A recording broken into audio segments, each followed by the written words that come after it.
مسلم جب گھوڑے کے ٹاپو کی آواز سنی تو سمجھ گئے کہ فوج میری گرفتاری کے لیے آ گئی. آپ تلوار لے کر فوراً کمرے سے باہر نکل پڑے. اتنے میں فوج گھر کے اندر پہنچ گئی. آپ نے ایسا سخت حملہ کیا کہ سب کو نکال کر گھر سے باہر کر دیا. وہ لوگ پھر گھر اندر گھس گئے. آپ نے بڑی بہادری سے ان کا مقابلہ کیا. آپ ہے اور بکیر بن حمران احمری میں تلوار چلنے لگی. اس نے آپ کے چہرے پر ایسی تلوار ماری کہ اوپر کا ہونٹ کٹ گیا. اللہ، نیچے کا ہونٹ بھی زخمی ہوا اور سامنے کے 2 دانت بھی گر گئے. آپ نے اس کے سر پر زخم لگائے، زخم کاری لگایا. جب دشمنوں کو یقین ہو گیا کہ اس طرح سے ان پر قابو پانا مشکل ہے تو سب بھاگ کر چھت پر چلے گئے اور اوپر سے پتھر مارنے لگے. اس کے علاوہ سیخوں کے مٹھے آگ سے جلا کر پھینکنے لگے. حضرت مسلم نے جب یہ بزدلانہ طریقہ جنگ دیکھا تو آپ تلوار کھینچے ہوئے گھر سے نکل آئے اور ان لوگوں سے لڑنے لگے جو باہر تھے. محمد بن اشعث نے پکار کر کہا کہ آپ کے لیے امان ہے، آپ کے لیے امان ہے. مگر آپ نے جنگ جاری رکھی اور رجل پڑھنے لگے جس کی آخری مشرع کا مضمون یہ تھا کہ مجھے اس بات کا اندیشہ ہے کہ تم مجھ سے جھوٹ بولو گے یا مجھے دھوکہ دو گے. محمد بن اشعث نے کہا نہیں، آپ سے جھوٹ نہیں بولا جائے گا اور نہ آپ کو دھوکہ دیا جائے گا. حضرت مسلم نے جب اب جنگ کرنے کی طاقت نہیں رہ گئی، کتنا کرتے ادھر چاروں طرف فوج ہی فوج ہے، یہ اکیلے ہیں، نہ رہ گئی. زخموں سے چور تھے اور ہانپ رہے تھے، اسی لیے اس مکان کی ایک دیوار سے ٹیک لگا کر کھڑے ہو گئے. ابن اشعث نے ان کے پاس آ کر کہنے لگا امان ہے. آپ نے کہا میرے لیے امان ہے؟ کہا ہاں امان ہے. اور سب پکار اٹھے کہ ہاں آپ کے لیے امان ہے. صرف عمر بن عبید اللہ سلمی الگ ہو گیا اور کہا مجھے اس معاملے میں کوئی دخل نہیں. حضرت مسلم نے فرمایا دیکھو تم لوگوں نے مجھے امان دی ہے اس لیے میں اپنی تلوار میان میں کر لیتا ہوں. اگر تم لوگ مجھے امان نہ دیتے تو میں اپنے کو تمہارے حوالے ہرگز نہیں کرتا. اتنے میں ایک سواری لائی گئی جس پر حضرت مسلم کو بٹھایا اور گورنر ہاؤس کی طرف لے چلے. راستے میں آپ کی تلوار کمر سے نکال دی گئی تو آپ زندگی سے مایوس ہو گئے اور فرمایا یہ پہلی غداری ہے. ابن اشعث نے کہا مجھے امید ہے آپ کے ساتھ کوئی خطرہ نہیں پیش آئے گا. آپ نے فرمایا بس امید ہی امید ہے. اور امان جو تم نے دی تھی وہ کیا ہوا؟ پھر کہا انا للہ و انا الیہ راجعون اور رونے لگے. عمر بن عبید اللہ سلمی جس نے امان سے اتفاق نہیں کیا تھا وہ بولا کہ جس کے لیے تم کھڑے ہوئے تھے اسے خطرہ دیکھ کر رونا نہیں چاہیے. آپ نے فرمایا واللہ میں اپنی جان کے لیے نہیں رو رہا ہوں بلکہ میں نے نواز رسول حضرت امام حسین اور ان کی اولاد کے لیے رو رہا ہوں کیونکہ میں نے انہیں خط لکھ دیا یہاں پر سب خیریت ہے. محمد بن اشعث آپ کو لیے ہوئے گورنر ہاؤس کے فاٹک پر پہنچا. آپ کو وہاں بٹھا دیا اور خود اجازت لے کر ابن زیاد کے پاس گیا. اس سے لڑائی کی پوری کیفیت بیان کی. حضرت مسلم کو امان کے ساتھ لانے کا ذکر کیا. ابن زیاد نے کہا تم امان دینے والے کون ہوتے ہو؟ ہم نے تمہیں گرفتار کرنے کے لیے بھیجا تھا، امان دینے کے لیے نہیں بھیجا تھا. اب ابن اشعث میں کچھ بولنے کی جرأت نہیں ہوئی، وہ چپ ہو گیا. حضرت مسلم جب گورنر ہاؤس کے دروازے پر پہنچے تو وہاں بہت سے لوگ اندر جانے کی اجازت کے انتظار میں موجود تھے اور ایک گھڑا ٹھنڈے پانی سے بھرا ہوا دروازے کے قریب رکھا ہوا تھا. آپ بہت پیاسے تھے، فرمایا مجھے تھوڑا سا پانی پلا دو. مسلم بن عمر وباہلی خبیث نے کہا کہ اس میں سے ایک بوند بھی تم کو نہیں ملے گی. مگر عمار بن عقبہ نے اپنے غلام سے کہا کہ مسلم کو پانی پلا دے. جب وہ کٹوروں میں پانی بھر کر لایا آپ نے اسے پینا چاہا تو منہ سے خون بہنے لگا اور پانی رنگین ہو گیا کیونکہ اوپر کا ہونٹ کٹ گیا تھا اور نیچے کا بھی ہونٹ زخمی تھا. جیسے ہی کٹورے کو منہ سے لگایا وہ سارا خون جو ہے پانی میں آ گیا اور پانی رنگین ہو گیا. خون بہنے لگا، پانی رنگین ہو گیا۔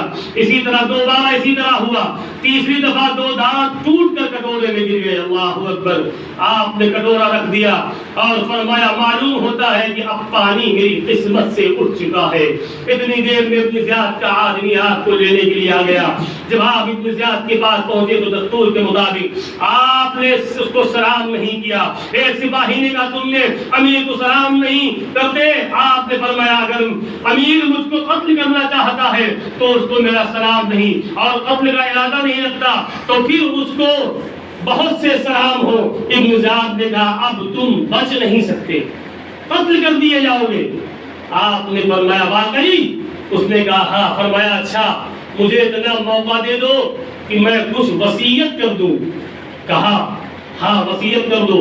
مسلم نے لوگوں پر نگاہ ڈالی تو ان میں ابن سعد نظر آیا۔ ابن سعد حضرت سعد بن وقاص کا ہی بیٹا تھا، مرا مردود، ہاں باپ جنتی حضرت ابن سعد۔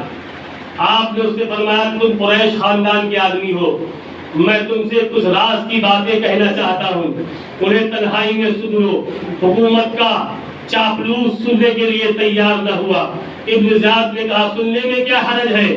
تو ابن سعد اٹھا اور حضرت مسلم کے ساتھ تھوڑی دور جا کر ایسی جگہ بیٹھا جہاں سے ابن زیاد کا بھی سامنا تھا۔ آپ نے اس سے فرمایا ایک بات یہ کہنی ہے کہ میں نے کوفہ میں فلاں شخص سے 700 درہم قرض لیا ہے، تم اسے ادا کر دینا، اور دوسری بات یہ ہے کہ قتل کے بعد میری لاش کو دفن کر دینا، اور تیسرے حضرت امام حسین کے پاس کسی کو بھیج کر میرے واقعہ کی اطلاع کر دینا تاکہ وہ واپس چلے جائے۔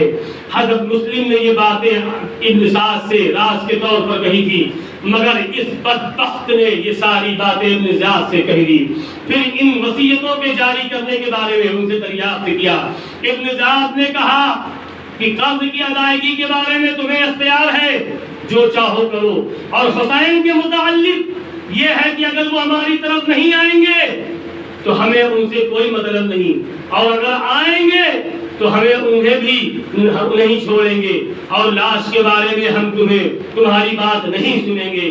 کہ جس شخص نے ہماری مخالفت کی اور لوگوں میں اس قدر انتشار پیدا کیا اس کی لاش کسی رعایت کی مستحق نہیں۔ اور ایک روایت میں یوں ہے کہ لاش کے متعلق اس نے کہا کہ قتل کے بعد ہمیں اس سے کوئی سروکار نہیں، تم جو چاہو کرو۔ اس کے بعد حضرت مسلم اور ابن زیاد میں جو گفتگو ہوئی وہ خاص طور پر توجہ کے قابل ہے، اس لیے کہ اس سے حضرت مسلم اور ان کو بھیجنے والے امام حسین رضی اللہ تعالی عنہما کے موقف کی پوری وضاحت ہو جاتی ہے، اور صاف طور پر ظاہر ہو جاتا ہے کہ اس پر جو بغاوت کا الزام لگایا جاتا ہے وہ سراسر باطل اور غلط ہے۔ وصیت کے متعلق ابن سعد کو جواب دینے کے بعد ابن زیاد نے حضرت مسلم سے کہا ابن عقیل سب لوگ یہاں متحد ہو کر امن کے ساتھ رہتے تھے اور سب بیک زبان تھے، تم یہاں اس لیے آئے تھے کہ لوگوں کو پریشان کرو اور ان میں تفرقہ ڈالو اور آپس میں فساد کراؤ تاکہ ایک جماعت دوسری جماعت پر حملہ کرے اور خونریزی ہو۔ آپ نے فرمایا نہیں، ہرگز نہیں، اس لیے میں نہیں آیا تھا، بلکہ کوفہ کے لوگوں نے بتایا کہ تیرے باپ نے یہاں کے نیک لوگوں کو قتل کیا ہے، ان کا خون بہایا ہے اور اسلام کا طریقہ چھوڑ کر ان کے ساتھ قیصر و کسریٰ کی طرح پیش آیا، تو ہم اس لیے آئے ہیں کہ ان کے غلط عادات و ادوار کی اصلاح کریں اور ان کو عدل و انصاف اور تعلیمات کی قرآن کی دعوت دے۔ ابن زیاد خبیث نے کہا بدکار تو اور تیرا یہ دعویٰ، جب تو مدینے میں شراب پیا کرتا تھا تب تجھے عدل انصاف اور تعلیمات قرآن کا خیال نہ تھا۔ آپ نے فرمایا میں شراب پیتا تھا؟ واللہ خدا خوب جانتا ہے کہ تو کذاب ہے اور تو بھی جانتا ہے کہ میں جھوٹ بول رہا ہوں۔ شراب تو وہ پیے گا جو بے گناہ مسلمانوں کا خون پیا کرتا ہے۔ خدا تعالی نے جس کا قتل حرام کیا اسے قتل کرتا ہے، جس نے کوئی خون نہیں بہایا اس کا خون بہاتا ہے، باغ و حسد اور بدگمانی کی وجہ سے خون ریزی کرتا ہے۔ پھر اسی طرح بھول جاتا ہے جیسے کہ کچھ کیا ہی نہیں۔ ابن زیاد نے کہا خدا مجھے مارے اگر میں تجھے اس طرح نہ قتل کروں کہ اسلام میں آج تک کوئی اس طرح قتل نہ ہوا۔